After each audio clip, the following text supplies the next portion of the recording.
होता है, bad shot होता है, वैसा ही सीन क्यों रहा है यार। हमें अपन उस पे ऐसे जाएंगे। हेड्रो लेगा साला 3 2 1 बोल रहा हाँ है। भाई, ये बंदूक चला रहा था। देख भाई ये तो एग्जांपल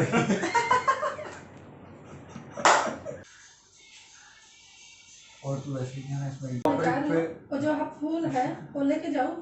अल्लाह मेहरबान। तो मेरा पहला हम तो सीधा शुरू डायरेक्टर में कहाँ से उठा के लाया तू? मानो की माँ को पूछना पड़ेगा, वो ऐसे वो वे में प्रोवाइड करती है, वो लग रहा है मानो। भाई इसको बोला ब्रेक मार। नहीं अभी अगर सोच अगर ऐसा तो मैं ऐसा ब्लैंक बैठ जाऊं, तू बोले चलो शुरू कर, समाप्त हो गया वो तो। सुनने वालों, बोलने वाले आ गए।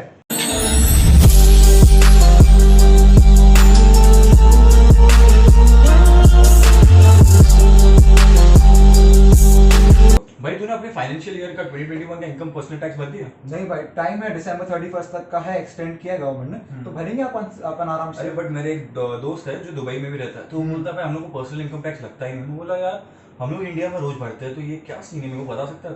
मतलब कैसा है, बहुत सारी कंट्रीज है ऐसी जो इनकम टैक्स फ्री है, जैसे ओमान है, कतार है, यूएई है, बरोबर। ये सब इनकम टैक्स फ्री है ये सारी कंट्रीज। तो गाइस वही है, जैसे मैं अभी टॉपिक पे हम लोग बात करने वाले हैं, क्या इंडिया इनकम टैक्स फ्री नहीं, क्योंकि कोई भी कंट्री टैक्स फ्री नहीं है। हाँ। तो क्या India tax free, income tax free हो सकती है क्या? तो चलिए शुरू करते हैं। ये शुरू करने से पहले कि क्या इंडिया इनकम टैक्स फ्री हो सकती है, मैं आपको एक परफेक्ट एग्जांपल दे देता हूँ। जैसे कि दुबई सबको पता है, तो दुबई में लोग बोलते हैं कि भाई वहाँ पे टैक्स नहीं है, ये नहीं। भाई मैं आपको सबसे पहले बता दूं, वहाँ पे टैक्स है, बट पर्सनल इनकम टैक्स जो आप भरते हो ना, अभी हम लोग के इंडिया में कैसा रहता है, 2 वे टैक्सेशन होता है। एक आप बिजनेस कर रहे हो उसका भी आपका टैक्स कटता है, और प्रॉफिट होने के बाद आपके पर्सनल में आने के बाद वो उसके बाद भी आपका एक टैक्स कटता है। तो दुबई में ऐसा सीन नहीं है। दुबई में कैसा होता है कि बेसिकली आपके जो टैक्सेशन लगता है वो खाली कॉर्पोरेट लेवल पे है। तो अभी भाई बता देगा कि भाई किस किस लेवल्स पे आपको टैक्सेशन हो जाता है। तो दुबई में बेसिकली ऐसा है कि अगर आप रेंट कर रहे हो वहां पे, तो 5% आपको लगेगा इलेक्ट्रिसिटी और वाटर पे, ठीक है।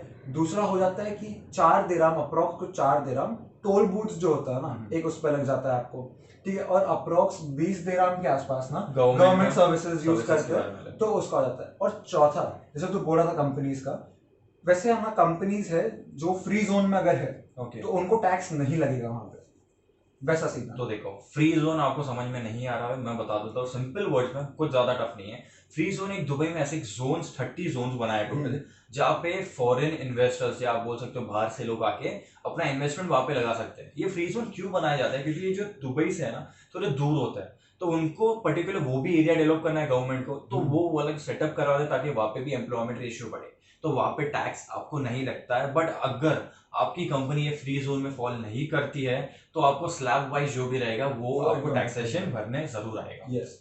देख भाई ये तो एग्जांपल की बात हो गई, अब मेन मुद्दा जो है अपना, अगर इंडिया को इनकम टैक्स फ्री करना हो तो कैसे कर सकते हैं, क्या हो सकता है इस चीज? देखो, जब तक मेरे को मालूम है ना, मेरे को एडवांटेजेस पता है, तो मैं एडवांटेजेस बोल सकता हूँ आप लोगों को। सबसे पहले देखो, अगर जब इनकम टैक्स फ्री हो जाए, जैसे बार फॉरेन में कैसा है कि भाई वो लोग को इनकम टैक्स नहीं है, तो वो लोग अपना जितना भी ब्लैक मनी है व्हाइट में कन्वर्ट करवा सकते हैं। ये सबसे बड़ी फायदा है दुबई जैसे कंट्रीज में। तो वैसे इंडिया में हो जाएगा, देखो पता ही है इंडिया के पास ब्लैक मनी इतना है, वो गिनती में नहीं है वो। हाँ। तो वो जब रेशियो कन्वर्ट होकर व्हाइट में हो जाएगा ना, तो इससे इफेक्ट क्या गिरेगा, एक तो लोगों के पास व्हाइट में पैसा होगा, उस चक्कर में परचेजिंग पावर उनकी बढ़ जाएगी, बराबर, कंट्री का भी बढ़ेगा, साथ में लोगों का लिविंग भी बढ़ेगा, स्टैंडर्ड ऑफ लिविंग। हाँ ठीक है। थर्ड रेट्स क्या होगा, जो लोन रेट्स होता है ना वो डाउन आ जाएंगे, क्योंकि जब एक व्हाइट का, जो हम लोग के इंडिया में कैसा है, व्हाइट का पैसे की कमी है, हाँ। तो जब वो व्हाइट को कन्वर्जन हो जाएगा ना, तो ऑटोमेटिक लोन रेट्स डाउन हो जाएगी, क्योंकि सबके पास व्हाइट का पैसा रहेगा तो कोई लोन लेगा क्यों? बराबर, ठीक है। और चौथी चीज ये हो जाएगी, जो करेंसी हमारे जो एक्सचेंज रेट्स होते हैं उस पर भी इम्पैक्ट गिरेगा, जो व्हाइट करेंसी में हो जाएगी। तो प्रोज मैंने बता दिए, कॉन्स बता दे भाई। देख कॉन्स में कैसा हो सकता है ना कि पर्सनल इनकम टैक्स तो हट गया, बरोबर है, तो गवर्नमेंट क्या करेगी, कंपनी से टैक्स लेगी। हाँ। एक सर्टेन स्लैब बनाएगी जिसके हिसाब से कंपनीज को पे करना होगा, तो हो सकता है कि गवर्नमेंट इसके स्लैब्स को इंक्रीज कर देवे, ठीक है। मतलब हैवी इंटरेस्ट, हैवी फाइन ये करे, थोड़ा इम्पैक्ट हो सकता है, थोड़ा प्रॉब्लम, तो उसमें ये चीज का प्रॉब्लम हो सकता है। तो पहला हो गया अपना, बरोबर, ठीक है। दूसरा, अब पर्सनल इनकम टैक्स से गवर्नमेंट को एक अप्रोक्स 3.5 लाख करोड़ का इनकम जनरेट होता है, पर्सनल इनकम टैक्स से। और टोटल इनकम जो जनरेट होती है ना, रेवेन्यू, वो लगभग होती है 15 लाख करोड़ के आसपास। तो भाई जब ये इतना बड़ा अमाउंट जब डिडक्ट होगा गवर्नमेंट के पास से, सीधा बात है, दिखना है दिखना है वो चीज, तो इसमें क्या होता है ना कि स्टार्टिंग में थोड़ा इंस्टेबिलिटी हो सकता है, बट अब तो कुछ भी नया शुरू करेगा भाई तो कहीं ना कहीं स्टार्टिंग में तो तुम लोगों को हाँ, दिक्कत आती है। हाँ। बट मैं आप लोगों को अगर रेशियो बताऊं ना, 2008 से लेके अभी तक 2021 तक पर्सनल इनकम टैक्स ऐसे रॉकेट के जैसे ऊपर जा रहा है। हाँ, पहले हार्डली जो पूरा टोटल रेवेन्यू जनरेट होता है उसमें 8% था, आज 8 से वी स्टैंड अप एट 25%, ओहो, क्योंकि बहुत ही बहुत बड़ी चीज़ बात होती है। लाइक लोग समझ रहे हैं, लोग टैक्स पे कर रहे हैं, हाँ। तो ऐसा ही कभी अब लोगों को व्हाइट में शो करने में प्रॉब्लम नहीं है, बरोबर। और वो एक तरफ से अच्छा ही होना है उस चीज का तो प्रोग्रेस। वही मैं सोचता हूँ कि अगर इनकम टैक्स फ्री हो जाए ना, तो जैसे बोलते हैं ना सब चीज के एक बोलते हैं एक अच्छी चीज भी होती है, एक एक बुरी बुरी चीज चीज भी होती है। हाँ। तो इंडिया में अगर ये होता है ना, तो मेरे को तो जब तक लगता है मेरे पॉइंट ऑफ व्यू से बुरा ही होना है, क्योंकि Yes. जैसे तूने बोला कि भाई कैश का पैसा लोग व्हाइट में शो कर देंगे, तो इंडिया में फिर पैसे की कमी नहीं होगी। हाँ, तो बुरा थोड़ी है भाई वो तो। क्यों नहीं भाई? क्यों? आज मान ले कोई भी नीचे बैठा हुआ आदमी करोड़पति बन जाएगा, चलेगा क्या?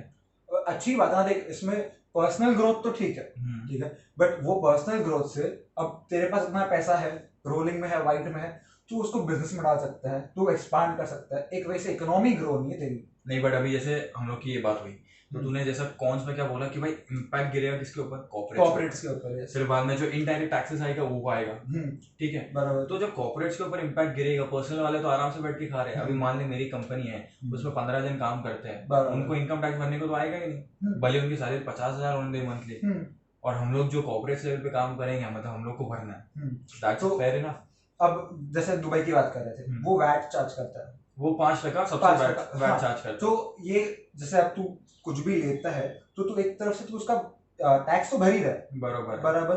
तो ये वैसे ही होता है। अब इनडायरेक्ट टैक्स में पता है कैसा होता है, जैसे अब इंडिया भी टूरिज्म के लिए बहुत बड़ा है, ठीक है, तो उस पे हो सकता है जो बुरी आदतें हैं, जैसे दारू हो गया, सिगरेट हो गई, इस पे ऑलरेडी टैक्स है, अच्छा खासा टैक्स है, बराबर, ठीक है, बट इसको थोड़ा सा और इंक्रीज करे ना तो इतना इम्पैक्ट नहीं आना, ठीक है। और अगर ये चीजों पे इम्पैक्ट आ भी रहा है तो बुरी चीज है भाई, बंद भी हो जाए तो फर्क ही नहीं पड़ना, ठीक है। बट तो वैसी मेजर चीज है। एक मैं तेरे को बता दूं ना कि भाई इंडिया जब जीएसटी लेके आया तो उसने अलग अलग स्लैब रेट्स रखे अपने। बराबर। दुबई और यूएई कतार में क्या है कि भाई एक ही स्लैब रेट, जैसे तूने बोला 5% ऑन एवरीथिंग, यस। हमारे यहाँ पे स्लैब सिस्टम है, बट आज तो वही मैं बात करता हूँ, जैसे गवर्नमेंट बोलती है कि भाई पेट्रोल का रेट जो है हम लोग अगर जीएसटी में लेके आए, वो ही नहीं कर सकते। और कतार में देखो मैं बता दूं, सबसे ज्यादा जो टैक्सेशन रिकवर होती है ना वो होती है पेट्रोकेमिकल कंपनी से, और सेकंड जो फॉरेन बैंक्स होते हैं, और जो दूसरे बड़े जो प्रोडक्ट्स बनाते हैं केमिकल हार्मफुल या हजार्ड्स, वो सब उसमें वो लोग से जनरेट करते हैं। बट हमारे इधर गवर्नमेंट ही बोल रही है कि हमको पेट्रोल जीएसटी में नहीं लेना है, क्योंकि पेट्रोल अगर जीएसटी में आ गया ना, ऑलमोस्ट आप बोल सकते हो कि 30 से 35% का सीधा स्लैश आ जाएगा, खत्म।